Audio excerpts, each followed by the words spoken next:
nito pong pagkakalantad nitong skandalong ito, girl, kung obserbahan lang po natin, ay ang masusi ngayong pag-aaral sa budget particular na po ng DPWH.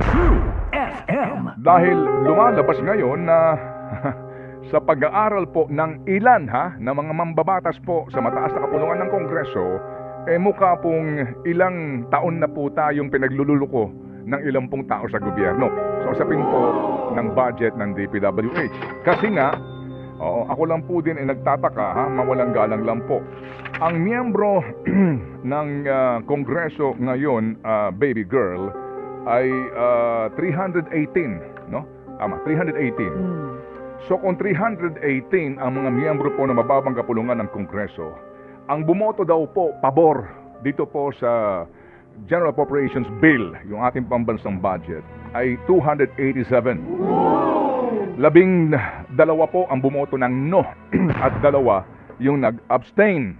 Okay. So assuming po na 287 ang yung pong bumoto ng yes dito, ang ating presumption dumaan sa kanila sa pagbusisihin nila yung budget ng DPWH, right? Opo. So kung dumaan sa kanila at binusisi po nila ito, ano nga ni na dito po sa pag-aaral ng ilang mga senador, lumalabas po mga kapatid na doon po sa kabuuang proposed budget ng DPWH, baka daw po ito matapyasan ng posibleng umabot sa 348 billion pesos. Bakit ikapo ninyo? Dahil daw po sa sinasabing mga red flagged na mga infrastructure projects worth 271 billion and some 70 billion worth of projects na kung sinasabi daw po nila ay overpriced by 1,000%. Based on independent review by experts or engineers. At may binabanggit din daw po mga kapatid na yung pong inaprubahan ng lower house na budget ay meron daw pong 6,817 items na may problema po sa transparency and accountability issues. Meron din daw pong sinasabi na 4,566 na mga road projects, okay, ang questionable. Meron din daw pong 40 duplicated projects over 1 billion. Okay? And, sinasabi mga kapatid na mukha daw pong hindi sila papayag na ibigay yung hinihingi na kabuang budget ng DPWH. So, ang tanong ngayon, baby girl, is sa dinami-dami ng mga mamabata sa mababang kapulungan, paano nakalusot ito? Hindi po ba? So, in fairness, yung nasa tataas, medyo iilan lang yung naandoon. And let's give them the credit na inisa-isa po nila ito. Mismo si Secretary Vince umaamin na hindi nga nila ito na isa-isa. So, mga kapatid, ito lang po magandang subaybayan natin dito. Kung ang binabanggit po ng ilang mga senador na meron pong posible na mga 348 billion, o sabihin na po natin na 271 billion ang ibabawas sa budget ng DPWH, pwede bang huwag nyo na itong ilaan sa 50 paggagastusan ng gobyerno? Kasi yun din sinasabi ni Tito Sen. Yes. Baka daw po ito ang kauna-unahan sa kasaysayan ng Pilipinas na nag-propose ng 6.7 trillion pesos. Ang ehekutibo na hindi nila aaprubahan yung halagang yun bagkus ay Mas mababawasan daw po. Yan ang sinasabi. So abangan natin kasi baka naman po sa bandang dulo same pa rin ito. Pero ito magandang binungan ito, baby girl. Dahil nga tayong lahat, nakabantay dito, tayo pong lahat nanggigigil dito, mukha namang ginagampanan nila ngayon ang kanilang trabaho na busisiin. Kasi po, baby girl, ang listahan po ng mga proyekto ng DPWH ay 14,670 na mga proyekto. Ang halaga nito ay 566 billion pesos, subject nga nung errata na isinumite ng DPWH sa lower house. Remember, di ba sabi, ibabalik daw sa DPWH? Sabi, wag na, magkakaroon na lang ho ng pagbabago, errata.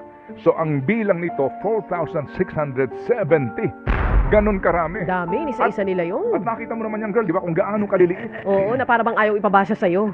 Oo, aprubahan mo na lang. Oo. Ang tanong ko lang, bakit ngayon lang nila ginagawa yan? Anong ginawa nila nung huling taon, last year? Last Huwag na year's natin budget? balikan yun kasi nga obvious ba? Oo. Di ba na may mga Anong ginawa nila noon? may mga kasapakat daw. Bakit daw. ngayon lang? Bakit ngayon nyo lang ginawa Kung hindi ginawa, trabaho kung nyo? hindi ginawa, sasabihin mo Sorry, hindi ginawa. nagtatanong lang naman. Ngayong ginawa, Eh, sasabihin mo bakit ngayon lang. Dapat ba mag-thank you ako na ginawa nila trabaho nila? Itrabaho nila yan.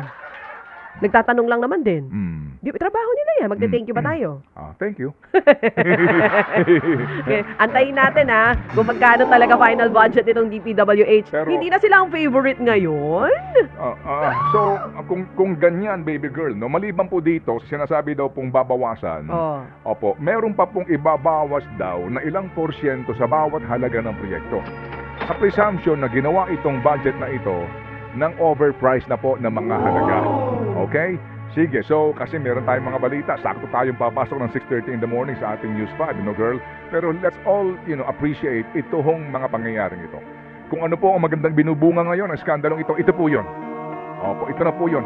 Sana nga, mga kapatid, sana nga, sa BICAM na dadaanan po nito, mangyari sinasabi nila na babawasan ang budget ng DPWH at magkatotoo ang sinasabi ni Tito Sen na baka nga daw po ito po ay hindi na gagamitin sa iba pang mga pagkagastusan at kumbaga lalabas po na babawasan po yung ating naman pong uutangin Ay, thank you naman. para ponduhan ang mga gastusin ng gobyerno. Kasi sinasabi mismo po ng Finance Department, mga kapatid, opo, malaking bahagi ng ating gastusin ay inuutang ng gobyerno.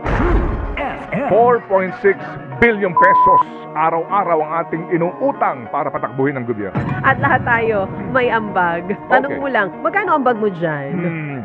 So mga kapatid, sa puntong yan, maganda rin po siguro magtanong tayo.